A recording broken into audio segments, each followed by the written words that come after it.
So we're in the polytunnel today, and I thought I'd use this module tray, and it's pretty big.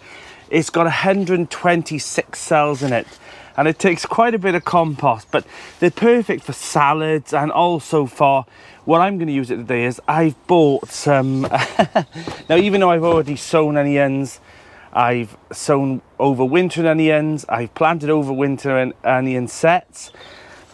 I went to the garden centre and game over for me, but I did buy some shallots. I bought some red sun shallots, and I also bought some golden gourmet, which I really love. So I'm going to plant those up today and then let them grow on in here for about a month or so, and then introduce them to the garden. And I also then went past another one, and I managed to nab an onion set mix, some red baron and some Sturon. So yeah, I said I wasn't going to buy any more, didn't I? So I thought I might not use them all. I might... God, I'm ruining the place.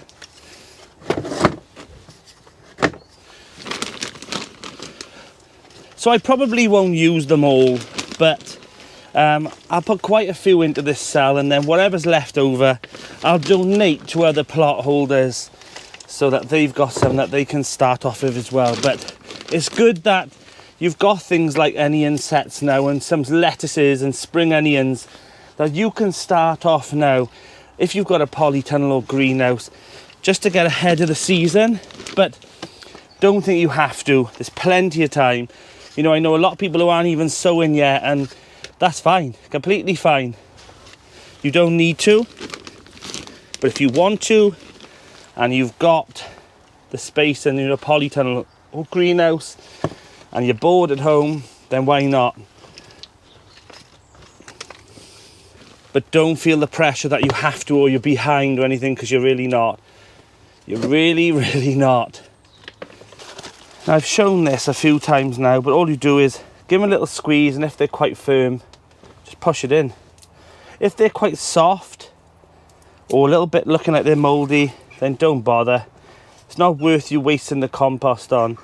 But I'll probably just do 3 rows of these, maybe 2. And then hopefully the next time you see this will be planted up. So there we are, we've got Sturon, red baron, and then a mixture then that came in like a big bag of onion sets that was mixed. So yeah, they'll be perfect. They've got some white ones, some golden ones, some red ones.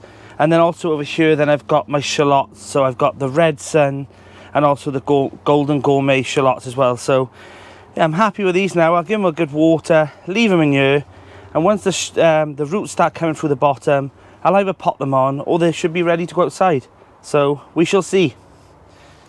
So I've had a bit of a sort out. I still don't know what to do with these onions, but I really should just plant them out and see what happens. But yeah, I'm really happy with it so far. The sweet peas are looking lovely. Once they're about 6 inches up, I'll nip the tops off, and then they should bush out. There's some more that's coming there now as well.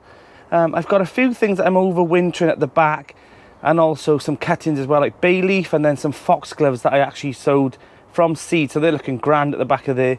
And obviously my onions before long, I'm gonna have to start yeah, potting them on.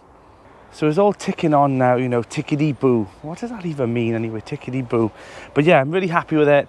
Things are starting to progress on the grapevine garden. I'm going to show you that hopefully this episode, or maybe next. There's a bit of a build going on there, and there's just so much ticking on, you know, and doing. So yeah, I'm happy now that the progress on here, and let me show you as well. The spring bulbs that I put in here a few months ago are all coming up now. So this should be a nice flurry of spring bulbs soon. And also, the daffodils are coming up in these pots. And if you haven't already, go and get yourself some seed potatoes from the garden centres.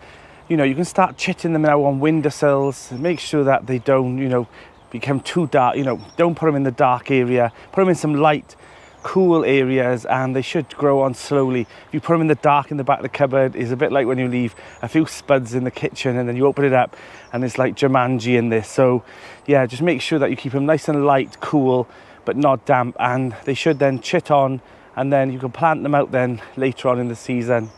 So I've watered all the onions and the shallots, and I've also potted on a lot of the tulips. I put them in smaller pots because I was rushing at the time, but I've managed to find some bigger pots. Plant them all in there now, and you can see some of them are already shooting up. So when I decide where they're going, then I can plant them out, because I want to take all the raspberry canes up. And I think that area then is going to become more of a spring flower bed. But they're okay, they're all potted on, and they'll all start growing here. And then when I need to, then I'll take them out of pot to plot. So I need to, oh yeah, so also, I know I've showed you the onion sets I went in, but I popped to the garden centre. So I'll show you that clip now of me going there, and I want to show you some of the seeds. I bought more seeds. So you get to the garden centre and you start getting tempted by all the nice things on the shelves. But I looked at the potatoes for a while, but decided this time round I was going to hold back, so I've got enough. Then I got onto the onions. Yeah, I got stuck at these for a while, and I kept going back and forth, and then I thought, do I really need any more? But I've got some overwintering ones, but I didn't have any that I could plant now in spring. So I noticed that they had like this mixed bag of onions. I thought they would be perfect for a bed that I had spare, and at least I'd have then a mixture of them then, you know, at the end of spring, early summer. And then I seen Stewron. Stewron's a big favourite of mine as well, so I knew that they'd be a winner.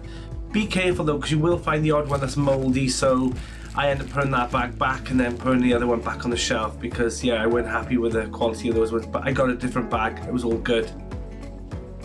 Then I went over to the red onions. I seen the Red Baron. They've always been a winner for me. You do get a lot of them bulk, but I get tempted by them and they end up going in the basket as well. Then I went on to the shallots. Golden Gourmet, Red Sun. They're both winners in my eyes, and they fill up a bed lovely. So each of those went into the basket as well. So yeah, I can't stop when I'm there. Looked at the coal frames. I'm not happy with this one, but I'm desperate for a coal frame for outside the polytunnel. Then I looked at the pumpkins. The Zombie F1 was a beautiful pumpkin for Halloween that I grew, so highly recommend that. I then looked at the radishes, because I want to start growing more radishes, and I've got like a veg trug for the front garden that I want to start doing some more salads and yeah, some radishes and things and spring onions, so they went in as well. If you have to pick a cabbage for summer, Calabos is an absolute favourite of mine, and I highly recommend it. It is absolutely beautiful, so get some. I noticed these as well, the Black Nebula. I'm sure Audrey, Real Food Come Dirty, mentioned those on her channel once, so I picked up a packet of them as well. But you know what it's like, you start looking at all the seeds and you can be there for hours and hours. I can never ever justify the amount of time that I spend looking at seeds, but I'm sure you all do the same thing as well. You know, it's like a kid in a sweet shop, but I left, you know, with a big smile on my face again this time, and I was happy with my purchases. Then I head down to the pot aisle, because I needed some more pots really for the chilies. But I looked at these, they were $2.99 for a pack of 5, and I just couldn't justify that amount. Even though they're black, I knew I could get them cheaper, and they would be the brown ones, but they were a lot cheaper than this. Then I looked at the Mangetout. I'm going to sow some of these after I get from the garden centre, so they went in the basket, because now's the right time for me to start doing my Mangetouts, and I just fleece them up in the polytunnel. These are an absolute crime for garden centres, the fact that they spray them with paint. It hurts me every time I see the heathers like this. And I picked up a watering can as well for the small seedlings. It's got a small spout on it, so I was well happy. So as you just seen, I popped to the garden centre, and I was tempted with some more potatoes. I didn't. I was really good. I've got enough potatoes as it is. But I want to show you something else as well that I bought. And I seem to be buying loads lately, but that's my hobby, I suppose. Look at this trug. Now, this is not a promotion or anything, but I just want to show you this amazing trug that I found. And it's got like a sieved area here. So if you harvest your potatoes, you can take them over to the tap and rinse them off there. And there's also a middle section for tools or carrots and things, and also another one here. So, and it's so sturdy as well, and I really needed a new trug, because my one last year I'd had since I started gardening, and the handles both snapped off. So it was a sharp reminder that nothing lasts forever, but this one is a sturdy one, and it's a decent size as well. So, and I do love a trug. You'll see me through the seasons using different trugs in different baskets. I do like a good trug, and I think this one is going to be my favourite one. It's got a nice sieved area, and that was a selling point for me. So yeah, another present for me. So I popped to another store on the way home, and these are the pots I got. I ended up getting 10 for about $1.69, so I had double the amount of pots for half the price. And the good thing about these were they were made in Great Britain as well, so I felt happy about that as well, that they were made on homeland. So I'm going to end up sorting all these out. I think I managed to get about 12 on each tray, and these are mainly be for the chilies. If I need to use some more, then I'll have to get some, because I don't think I bought enough. But yeah, so I ended up getting 12 on here, added all the compost, and they were good to go. These are the chilies I got. These are the hot chili shake, piri piri, and then I also had other ones which weren't as good. I had one kapachi, and also then a few others. I think they were the cayenne, but you know, the germination was a bit sporadic, but I had enough. And then these are the glorious, honestly, these are the glorious ones that came through. And I also, these are the beautiful aubergines. So they're the violet night. So I'm very happy with those. So I started off by just making little holes in all the pots. Now I hadn't watered them by this point now. The compost wasn't exactly dry, but it wasn't exactly moist. And I just basically just took them out of the seed tray, popped them into each pot, and then pushed the compost around them. As simple as that. I will water these in a bit, but they were all, this was quite a relaxing job. A lot of people don't like doing it, but I like doing it. I labelled them all up and make sure that they were all, you know, snug as a bug in there, and also giving it water there as well, just to settle the compost around them. I won't water from the top at all after this. I'll water from the bottom, because then you end up getting like a mildew or mould on the top, you know. But it's easier if you just water from the bottom with them. That was one tray. We're on to the second one. I thought, you know, this was going to be a small task, but you know, I ran out of pots, but I was happy enough that the piri piri and all the other chilies were just enough. But I needed to use one of the container wises. This was the 15 cell container wise. I normally use these for the brassicas. They're perfect for cabbages and things, but I wanted to use the remaining aubergines and also the chilies up. This will be mine. I think I used 2 of these trays in the end. This was one. All I had was one kapachi chili. It had a good root ball on it, so I'm hopeful. I'm hopeful, but you can tell that it was the only one, so it had no competitors around it, so it's grown quite big already. But yeah, the aubergines was next, and I just potted them all up, and then later on, if I need to move them out of this cell, then I can put them into a bigger pot again. But I was happy with them. I was happy with these seedlings this year. They seem to be quite strong. They've been under grow lights, so yeah, they're looking healthy as hell. I'm really happy with them. Then I decided then to use the Mangetots that I bought at the garden centre. I put them inside this, this was from Garland, but I bought these from Grown Local. These were the taller ones, and the good thing is that they have these like separate cells that you can open up, so you'd have to use, you know, disturb the root disturbance when you need to plant them out. But I was well happy with this, you know, filled it with compost, and then I didn't water this at all, but I'm looking back now and thinking perhaps I should have soaked the compost first, you know, in these cells. And then I just made a dibber then. I knew I had to plant them about 2 inches deep, so I just measured with my fingers 2 inches on the dibber and then pushed down. I put about 1 or 2 Mangetots in each cell. Now, they do need a good depth, so that's why I use this, this cell tray. But they're all composted over now. I put a bit more compost on the top, give them a good water. I will water them like this now for a couple of days, but you don't want any water staying in this tank because they'll end up rotting off, and you don't want them saturated. So just give them a little water now and again, but not too much. So I've come over today mainly to check on the chickens. I think I'm coming down with something. I feel like I might be at the start of a chest infection or flu, so I've come over with my thick hoodie on. The main reason is to go and check on the chickens. If I'm ever feeling unwell, then I make sure that they've got a good amount of food, and then if I need to, then make arrangements for someone to look after them. So I'll go down there now and check on them, give them a good stock of food just in case I need to stay in tomorrow. But yeah, and also I bought something else. So if you've got a polytunnel, you know how vital it is to use all the spaces you can in there for hanging things, using it for tools without it damaging the cover. I found these last year. They've got a smaller hook on the one end and a larger on the other, and they've rounded.